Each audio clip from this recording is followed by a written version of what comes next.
Мен каза болгон күнү дагы ошо күнү сүйлөшкөндө Садырдын дамыла өтүп кеткен экен ошо күнү. Ана мен Абдуллага чалсам, Абдулла айтты, азыр атам бир жакындаш өтүп кетти ака. Азыр эми атам кичине толкунданып атат. Сиз чалсаңыз албай аткан ошо болушу мүмкүн деди. Анан кийин мен көбүнчө ажакем айтат эле, биз мен ар кандай жерде болуп калышы мүмкүн. Эгер ушунча зарыл болгон болсо WhatsApp'тан чалып койгула. Бир чалгыла, албасам кийин өзүм чыгам убакыт болгондо деди эле. Ошондо абал болуп чалдык. Чалгандан бир маалда келген экен бир саат 8-ден өтүп 9-дарга мезгилде ука мен тынчмын, жакшымын, бир досум өтүп кетти эле, кичине кыжылат болуп атам деген эле сөз болгон мендечи. Анан ошо болду, анан менде дагы эдисине төгөнүп калды.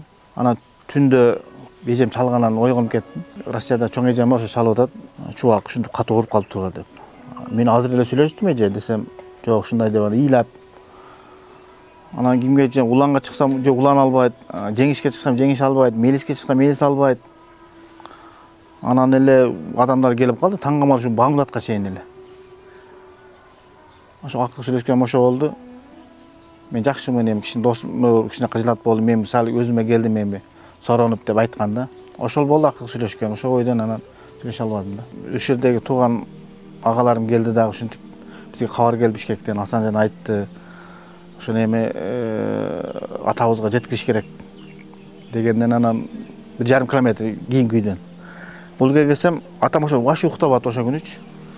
Саат 1-2 деле туруп алып, анан дары ичип, нары бери басып, бул үйгө кирип, бул үйгө уктабаптыр. Анан агалар менен келсем, атам коридор басып жүрүптүр. Ата кандай десем, эмне болду? Таң калмал, коркуп дейт. Жөн эле ата ушинтип. Тиги ажакем катуу ооруп атыптыр деп анан өзүм кармай алып ыйлай бердим анан. Ыйлагандан кийин атамам кыйла меме болду, анан айтып, ыйлап. Анан Бишкектен чыгып калышты. Асан ажылар ушундай чыгып атат, эмне кылабыз деп. Анан мен айттым, ушуну биз айтты, кереси бар эле ушу. Мен Бишкекте өлгөн болсом, бул жака алып келгиле депчи. Анан ошого макулдашып анан бул жака алып келишкен. Апам өткөндө бизге дух берген акам болгон да. Кой инем аркадан ыйлаган болбойт. Андан көрө дуа кыл, андан көрө ушундай жакшылык иштерди кыл. Апабыздын бүт туугандары менен мамилени үзбө деп. Ажакем өткөндөн кийин андай адам келбей калды. Бизге дух көтөргөн эч ким болбой, артык кайрылып болсун.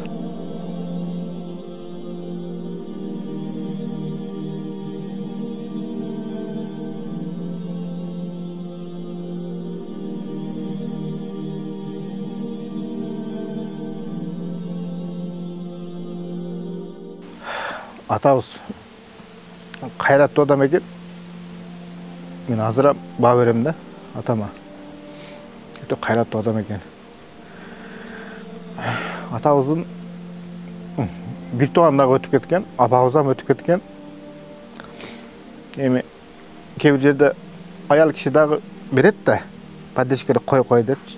Атам бизге караган күчтүү адам экен деп койдум да. Кудайым атабыздын өмүрүн узун кылсын. Атабызга кызмат кылайлы деп биз ам жүрөбүз, Кудай кааласа. Азыр атабыз умура сапарында буюрса 2-3 күндөн келет. Кудай кааласа биз кызматына болобуз деп жүрөбүз. Ажекебиздин балдары, кыздары менен ар дайым байланыштабыз, сурап турабыз, кандайсың, сыңарбы деп. Алар бизден байланышып турат. Ар дайым ушул намаз окуган сайын апабыз менен акабызга ар дайым дуада турабыз. Акыркы мезгилдери кыйын мындай талаш маселеде жүрүп калды да. Биз үйгө келгенде дагы талаш маселе боюнча жоон таппай жүргөн адамдар үйгө келет эле. Анан мен аралашып шапай коюп отуруп калганда айтат эле, адамдар арасында деп ушундай динден кабар болбосо дагы динден сүйлөнгөн адамдар көбөйдү деген да. Ошолорго динди туура жеткирбесең, булар элди бузуп коюшу мүмкүн. Деп анан ошол колдон келишинче диндин таза экендигин апарчу эле да. Шариятта мындай болот деп анан жеңил түшүндүргөнгө аракет кылчу эле. Анан карап отуруп өзү анализ кылат элек, ушул нерсени биз да колдонсок болот экен депчи. Ошонун үстүнө көп жүрүп калды да. Анан кийин айтат эле, сага иним жакшы, сен айыласың. Бишкекте жүргөнүңдө дейт, ал жерге ошо динге болгон каршы адамдардын көп тобу ошол борбордо дейт да. Анан бир күндө, кээ бир күндөрү дейт, өмүрүңө же болбосо мындай бала чакаңа дагы мындай терс көрүнүш кылыш ыктымалы бар дейт да. Бирок ошол нерсе дагы биз бул дин дейт. Канчалык кыйынчылык болбосун дагы биз таза динди жеткиргенге аракет кылышыбыз деп көп айтат эле да. Анан адабий китепти көп окуйт эле да. Ар бир нерсени кымтып отуруп, Саңга диндин кандай түшүндүргөнүн билбей калат элек да биз. Анан кээ бир жерде динди эле айтып берген болсоң жадап кетесиң го. А кишиден жадабайт элек да биз. Эми бул жерде адам баласынын руху түбөлүктүү да. Бул жашоо өмүр кыска. Анан бул жашоодон кийин аркы дүйнөгө өтөбүз да. Биз ошондой айтылат. Анан өлгөндөн кийин конок эле жеп болуп калат экенсиң бул жашоодо. Ошон үчүн бул жашоодо кылган амалың менен аркы дүйнөдө дагы жакшы жүрүш керек деген ойду карманат эле да. Анан ошон үчүн бул дүйнөдө кандай жакшылык кылып кылсаң, а дүйнөдө дагы ошонун кесепети бизге тийбесин, Кудайым шерменде кылбасын деп бизге дуба кылат. Биз дагы азыр ар бир дубабызда ошо шерменде кылбасын деген сөз кошобуз. Ал биз эми бул жерден ар дайым ажекебиздин шакирттери менен Калыс мырза менен, Улам мырза менен, Абдулла менен, Жеңиш деген баласы кошо жүргөн, Жалал Абадта Мелис деген бар, Немат ажы, Асан ажы, Тагынбай ажылар менен ар дайым аларды көргөндө ушунча мага эс келет. Аркасынан ээрчип кеткандай сезиле берет. Качан чыга калат экен деп азыр эми ал кишилерди көрөм да. Немат ажыны көрөм, Асан ажыны көрөм, Тойгон ажыны көрөбүз. Бирок элестете берем да. Кайсы жагында кирип кетти экен, качан чыгат экен деп. Өткөн 3 жыл болсо да ошол калыптанып калат да. Ошо кишилер келсе, атай баары көргүм келет. Жанынан пайда болуп калат деген ойлорчу. Негизинен жок, бирок ошентсе мындай жакшы сезим кыласың да. Ошо кишилерден Алла ыраазы болгон болсо, мынакей ажаке менен жакшы жаманды бирге жүргөн экен мына.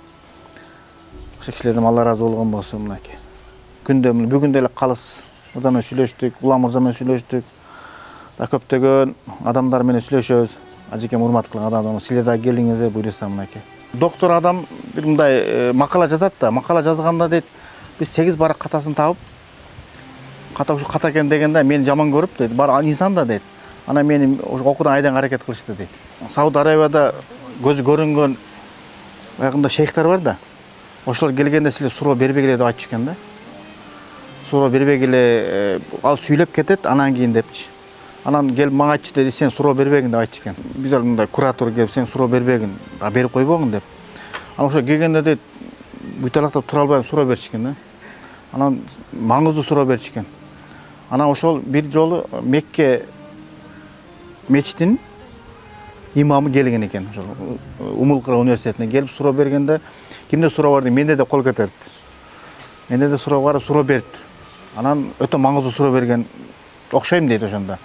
Ойлонуп туруп анан жооп берди дейт. Анан кийин сен бизди ушундай кылдың деп баягы маселе болуп анан ажакам мындай окуудан айдаганга аракет кылышкан да.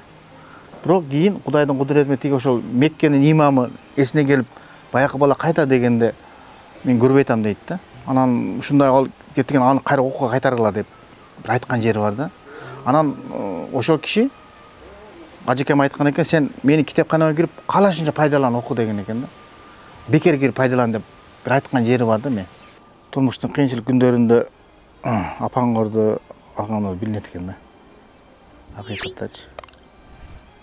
Анан өлгөндөн кийин баарында башкача мамиле кылгандар, өлгөндөн кийин башкача мамиле кылгандар адамдар пайда боло баштады. Анан чоңдугуна салышып, ишмердүүлүгүнгө тоскоолдук кылгандар, анан жөн эле пиар жасашып, мындай кылып атат деп билбейден жерден соткага тартып алып сүрөттөргө. Муну ажынын иниси ушул жерде жүрөт дегендей башкача бир терс көз караштардан кылып аткандар болушту. Бирок ага маани бербедик. Ажакем айткан сөзү бар, сен тоготпосо сен аман тоготпой кой дегенде. Биз да ошону принципте жүрөбүз да. Жашоодо өмүр кыска экен.